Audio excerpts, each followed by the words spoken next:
ప్రజలనేమో మీరు మభ్యపెట్టి యువత మీరు ప్రజానికం, మీరు తెలంగాణ ప్రజలు ఇది గుర్తించాలి. ఇది వీళ్ళు బాగానే ఉన్నారు, వీళ్ళ అధికారాలు బాగానే ఉన్నాయి, వీళ్ళు బిజినెస్లు బాగానే ఉన్నాయి, వీళ్ళ కాంట్రాక్టులు బాగానే ఉన్నాయి.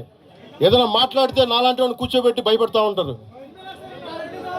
మీరు ఒక్కసారి చెప్పండి. మీరు నిజంగా వద్దు అనుకుంటే తెలంగాణలో అసెంబ్లీలో ఎవరైతే తిడుతున్నారో మీరు తీర్మానం పెట్టండి.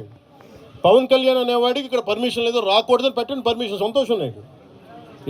దాన్ని ఎలా పెడతారు నేను కూడా చూస్తాను. దాన్ని మేము 1200 మంది ఉద్యమకారులు ఎంతమంది చనిపోయారో నాకు తెలుసు. 12 సంవత్సరాలు 1200 మంది ఉద్యమకారులు పైగా చనిపోతే వాళ్ళ మీద గౌరవార్థం నేను ఎప్పుడు ఒక్క మాట మాట్లాడాలి తెలంగాణ. ఒక్క మాట. నాకు అంత ఇష్టం నాకు తెలంగాణ. కానీ మీరు కూర్చోబెట్టి నా ప్రేమను కనుక మీరు శంకిస్తే నేను ఇప్పుడు దాకా నిర్ణయించుకోలే. మీరు అంటున్నారు కాబట్టి చెప్తున్నా, తెలంగాణలో జనసేన ఉంటుంది, నేను పోటీ చేస్తాను. నేను ఇప్పుడు దాకా ఎప్పుడు అవసరమైతే తెలంగాణలో తిరుగుతాం. మేమే తిరుగుతాం.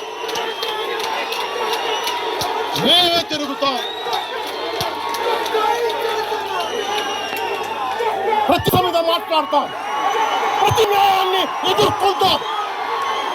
ఏం మాట్లాడతారు మీరు?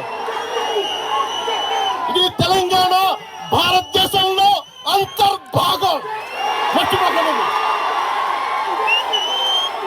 తెలంగాణ నా దేశం, మన భారతదేశంలో అంతర్భాగం తెలంగాణ.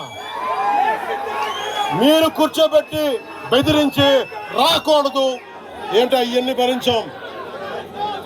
భరిస్తాం. చాలా దశాబ్దం పైగా భరించాం. దీనికి చర్మాంకం పలుకుతాం మేము. తెలంగాణ ఎవరైతే వ్యతిరేకించారో వాళ్ళందరూ పదవుల్లో కూర్చున్నారు. ఈరోజు కూర్చోబెట్టి తెలంగాణను ఎవరైతే వ్యతిరేకించారో వాళ్ళు ఎమ్మెల్యేలు అయ్యారు. ఒక్క మాట మాట్లాడలా. కిక్కురు మనకుండా కూర్చున్న 12 సంవత్సరాలు. మా నాయకుల్ని పేరుని అడగండి, ఒక్కొక్కరిని అడగండి, ఇంటర్వ్యూలు తీసుకోండి. ఏ రోజైనా సరే నేను వాళ్ళని ప్రోత్సహించాలని అడగండి. వాళ్ళు నన్ను వదలలేదు, నన్ను ఏం చేయమంటారు చెప్పండి.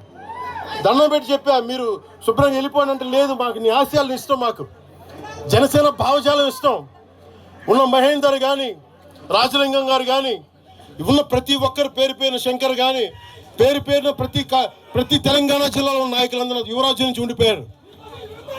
వాళ్ళు పోలే. నేను చెప్పా, మీరు మిగతా పార్టీస్కి పోండి అంటే పోలా. దాసోజీ శ్రవణ్ ఎవరు పట్టుకున్నారు? మీరు ఆ పట్టుకుని దాసోజీ శ్రవణ్ కానీ ఈరోజు ఎమ్మెల్సీగా ఉన్నారంటే